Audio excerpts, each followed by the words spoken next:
Cast your minds back to 2019, to the 2019 Geneva Motor Show to be precise. That's where ex-Aston Martin boss Andy Palmer revealed his grand vision for a mid-engine future for Aston Martin with no fewer than 3 mid-engine supercars. We had the Valkyrie, the Valhalla and the Vanquish in decreasing order of insanity. The idea was simple, that the Valkyrie is the daddy, as fast as you can feasibly go in a road car. The Valhalla was a slightly more usable take on that, but still hypercar performance. And the Vanquish was your everyday 200-300 grand supercar. Well, there's a new boss at Aston Martin now, Tobias Mers. He used to work for AMG and he's shaking things up a bit. But the good news is the Vanquish and the Valhalla have survived, and under this extremely patriotic silk here is 95% the production version of the Valhalla. I'm told it's changed quite a bit. Let's have a look, shall we?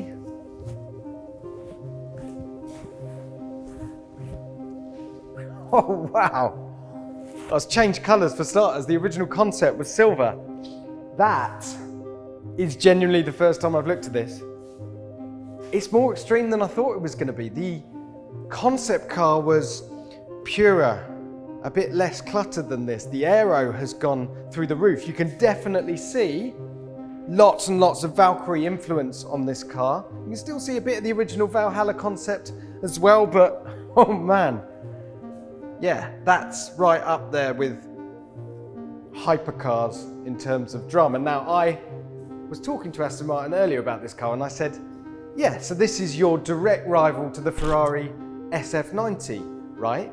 And they kind of screwed up their face a little bit and said, in terms of aero, in terms of downforce, this car will produce 600 kilograms of downforce at about 150 miles an hour.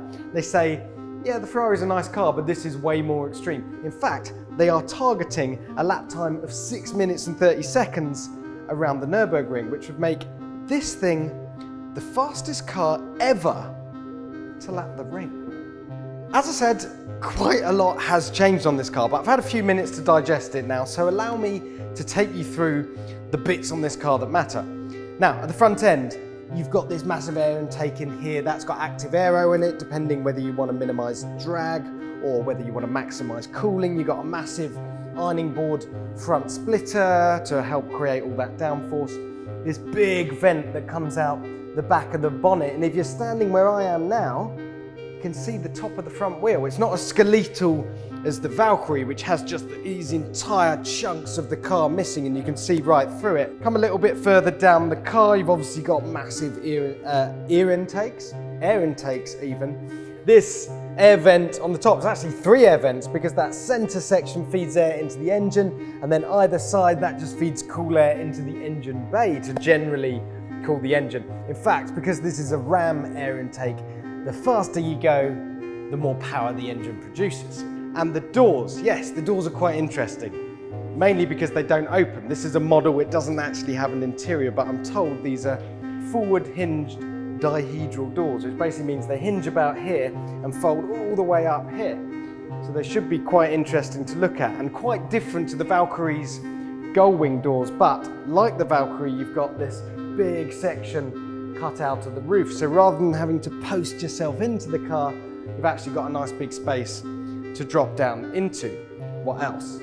Down the side here, these are air intakes. Again, these are all vents to let the heat escape from the engine bay. And round the back, there is also much to discuss. Now, these, you've got the Valkyrie style funky taillight things going on, the carbon fiber spoiler here that raises up on these stanchions and then can tilt as well electronically.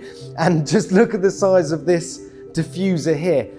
The tunnels, not quite as big as the Valkyrie, not quite as extreme, but then that's what this car is all about. But what I do like is they've managed to put a diffuser inside the diffuser. They've diffused the diffuser, which is a first. Up here, we have, well, no rear windscreen, just another slab of carbon fiber. And I assume there must be some sort of rear view camera around here somewhere, although I can't find it. And here, 2 vertical facing exhaust pipes, which are connected to an engine, which I haven't talked about yet. So this is really the big story here. The original concept of this car had a V6 twin-turbo hybrid powertrain.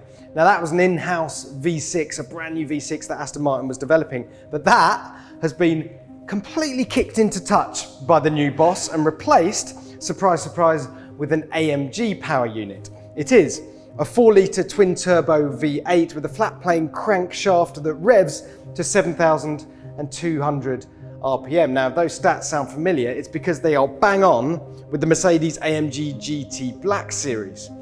But Aston Martin says, yes, the engine is AMG sourced, but it's got a bespoke tune, it's got its own ECU, it's got bespoke engine mounts, it's got an 8-speed twin-clutch gearbox attached to it, which is a completely bespoke arrangement, and it produces 750 horsepower on its own. That's just the combustion engine, and then to that, you've got 2 electric motors as well. So 1 electric motor on the rear axle and another electric motor on the front axle. So you've got the 750 horsepower engine, you've got those 2 motors producing an extra 200 horsepower. So, maths fans, that's 950 horsepower in total, which is actually slightly less than the Ferrari SF90, which is the other V8 twin-turbo hybrid in this class.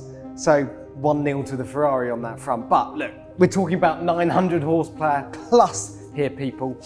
I think it's probably got enough. So when everything's running all together, you've obviously got 4-wheel drive, but there is an EV only mode with the Valhalla. Engage that and it will be front wheel drive only. It will last for about 15 kilometers and it will drive up to 80 miles an hour.